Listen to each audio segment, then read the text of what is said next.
Assalamualaikum warahmatullahi wabarakatuh. Saudara-saudara sebangsa dan setanah air, dimanapun saudara berada, saya Aditya Warmataha, relawan Koalisi Merah Putih untuk Kebenaran dan Keadilan. Besok kita semua, seluruh bangsa Indonesia akan mendengarkan keputusan Mahkamah Konstitusi tentang gugatan Pilpres yang diajukan oleh Capres Prabowo Hatta. Sebelum saya menyampaikan hal yang terkait langsung dengan keputusan tersebut, ada beberapa hal yang perlu saya antarkan. Pertama, Mahkamah Konstitusi yang merupakan benteng terakhir untuk mendapatkan keadilan, kita berharap dapat menyelesaikan sengketa pemilu ini dengan undang-undang dan peraturan yang berlaku. Sebagai bahagian dari bangsa,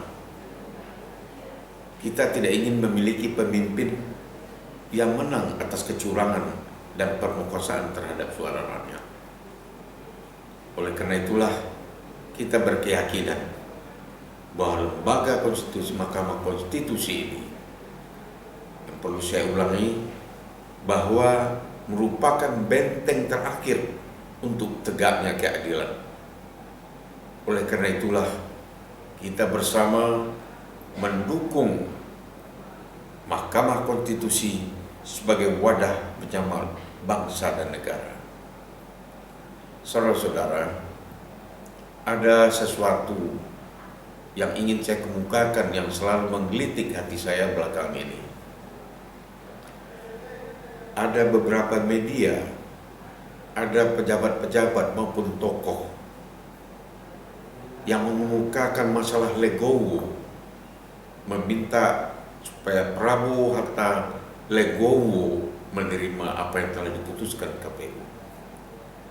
Saudara-saudara, legowo itu adalah suatu sifat yang mulia dan penuh kesatria, tetapi tidak terhadap kecurangan. Karena kita tahu persis bahwa apa yang terjadi di dalam penyelenggaraan Pilpres ini telah terjadi kecurangan. Oleh karenanya, apa yang disampaikan oleh beberapa media ataupun tokoh agar Prabowo Hatta legowo itu sesuatu yang tidak benar. Oleh karenanya lah, dalam kesempatan ini kami kembali menyinggung bahwa masalah ini bukanlah masalah semata-mata masalah legowo. Masalah ini bukan semata-mata menang atau kalah, tetapi ini adalah demi tegaknya kebenaran dan keadilan bagi keselamatan bangsa dan negara. Saudara-saudara, kita juga semua memahami bahwa Komisi Pemilihan Umum adalah merupakan lembaga yang independen untuk menyelenggarakan suatu pesta demokrasi untuk kita mendapatkan pemimpin bagi bangsa ini. Tetapi apa yang telah terjadi, bahwa KPU sebagai lembaga independen ternyata di dalam pelaksanaan tugas dan kewajibannya jauh daripada yang diharapkan. Ini bukan semata-mata suatu perasaan pembelaan terhadap Capres nomor 1, tetapi peradilan baik di DPP maupun di Mahkamah Konstitusi terlihat dengan jelas bahwa kecurangan jelas adanya. Saudara-saudara, sekarang kita kembali kepada masalah keputusan Mahkamah Konstitusi ini. Kita melihat dari 3 sisi. Pertama, dari sisi hukum yang kita lihat di dalam peradilan yang dilaksanakan di Mahkamah Konstitusi dan DPPK. Kedua, kita lihat kepada hakim-hakim yang ada di Mahkamah Konstitusi. Ketiga, kondisi di luar itu, yaitu suasana politik yang saat ini meliputi situasi Pilpres.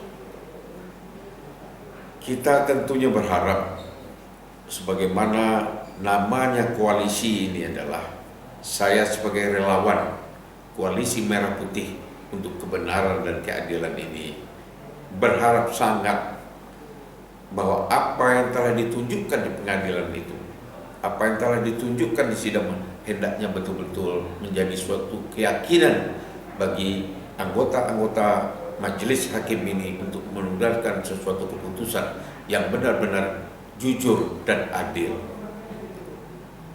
Saudara-saudara, kita berkeyakinan sangat dari pelajaran-pelajaran buruk yang telah berjalan selama ini saatnya bagi bangsa dan negara, bagi para pemimpin-pemimpin yang menentukan jalannya kehidupan bangsa dan negara ini dan suatu negara demokrasi benar-benar mampu menunjukkan integritasnya sebagai seorang hakim di dalam menyelesaikan permasalahan yang kita hadapi sekarang ini. Masalah kita ini bukan sekadar, sekali lagi, bukan sekadar menang atau kalah, tapi adalah demi kebenaran dan keadilan bagi keselamatan bangsa dan negara. Kita berharap tentunya kita semua harus mematuhi apa yang telah diputuskan oleh Mahkamah Konstitusi apabila keputusan itu benar-benar dijalankan dengan jujur dan adil yang mengacu kepada kebenaran itu. Saudara-saudara sebangsa dan setanah air, media secara jujur saya akui lebih banyak memberitakan masalah-masalah atau hal-hal yang terkait dengan Capres nomor 2 karena mereka memiliki sarana-sarana untuk itu. Karena itulah dengan secara sederhana ini kami dari relawan Koalisi Merah Putih untuk Kebenaran dan Keadilan mencoba untuk menyampaikan kepada masyarakat apa sebetulnya yang terjadi di dalam proses pemilihan Pilpres sekarang ini. Mari kita berdoa, marilah kita bersama-sama memberikan kekuatan kepada para majelis hakim untuk memutuskan dengan benar dan adil. Semoga Allah senantiasa menunjukkan bahwa yang benar itu benar dan yang salah itu adalah salah. Terima kasih. Wabillahi taufiq wal hidayah. Wassalamualaikum warahmatullahi wabarakatuh.